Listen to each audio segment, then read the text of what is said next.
Israel Iran সংঘাতে সীমারেখা কেউই টানতে চাইছে না। যে কোনো মুহূর্তে পূর্ণমাত্রার যুদ্ধ শুরু হয়ে যেতে পারে। আসলেই কি তাই? সে উত্তর বরং তোলা থাক ভবিষ্যতের জন্য।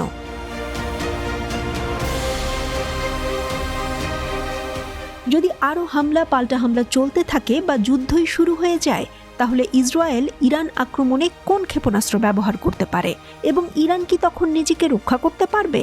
স্কাই নিউজের বিশ্লেষণে উঠে এসেছে কিভাবে ইসরায়েল আক্রমণ করতে পারে এবং ইরান কিভাবে তার জবাব দিতে পারে।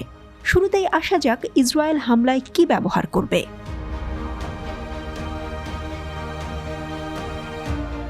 ইসরায়েল তেহরানের নজিরবিহীন ক্ষেপণাস্ত্র এবং ড্রোন হামলার প্রতিশোধ হিসেবে ইরানের বিরুদ্ধে হামলা শুরু করেছে। বিশেষজ্ঞরা আগে স্কাই নিউজকে বলেছেন, ইসরায়েল সম্ভবত ইরানের বিমান ঘাঁটি এবং পারমাণবিক স্থাপনা সহ ইরানের গুরুত্বপূর্ণ অবকাঠামোতে বিমান হামলার কথা বিবেচনা করছে। ইসরায়েল এ ধরনের অভিযানের জন্য সুসজ্জিত। দেশটির কাছে ৩৯টি অত্যাধুনিক F-35 স্টিলথ ফাইটার জেট রয়েছে।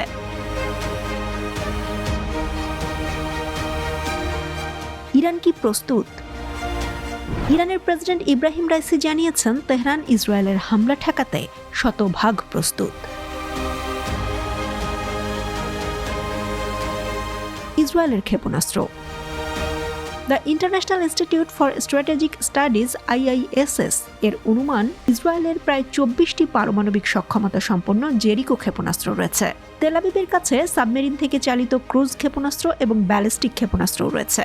জেরিকো 2 হল ব্যালিস্টিক মিসাইল। ১৫০০ থেকে ৩৫০০ কিলোমিটার দূরের লক্ষ্যবস্তুতে আঘাত হানতে পারে ১৪ মিটার দৈর্ঘ্য এবং ২৬ টন ওজনের ক্ষেপণাস্ত্রটি।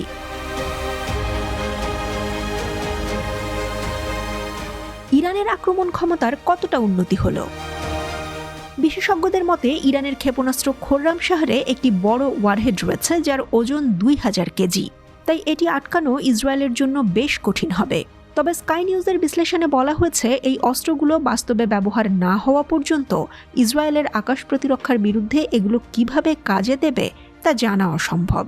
মার্কিন যুক্তরাষ্ট্র অনুমান করে ইরানের অস্ত্রাগারে ৩০০০-এরও বেশি ব্যালিস্টিক ক্ষেপণাস্ত্র রয়েছে। তবে একবারে কতগুলো উৎক্ষেপণ করতে সক্ষম হবে দেশটি তা স্পষ্ট নয়।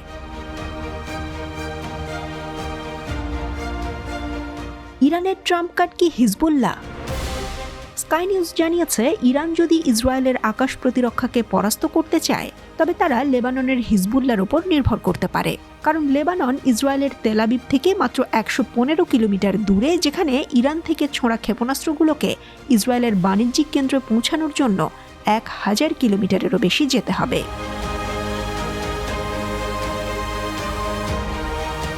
ইসরায়েলের আকাশ প্রতিরক্ষা ব্যবস্থা।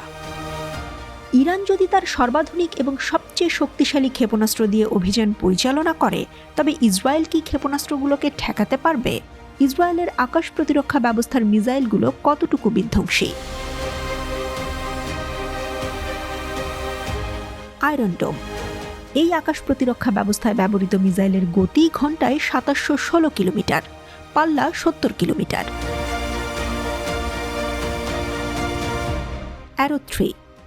অ্যারো 3 মিসাইলের গতি ঘন্টায় ১১,১১৩ কিলোমিটার, এর পাল্লা ২৪০০ কিলোমিটার পর্যন্ত। Davids sling.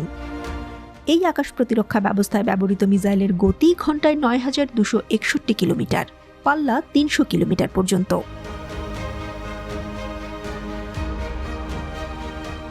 ইরানের আকাশ প্রতিরক্ষা ব্যবস্থায় কি কি রয়েছে?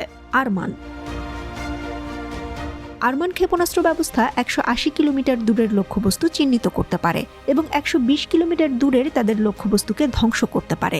পাশাপাশি এটি একযোগে ৬টি লক্ষ্যবস্তুতে আঘাত করতে পারে।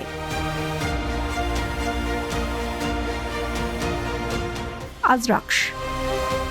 এই প্রতিরক্ষা ব্যবস্থাকে একাধিক ধরনের গাড়ির ওপর স্থাপন করা সম্ভব। লক্ষ্য শনাক্ত এবং ট্র্যাক করতে এটি রেডার, ইলেকট্রো অপটিক্যাল এবং থার্মাল সিস্টেম ব্যবহার করে থাকে।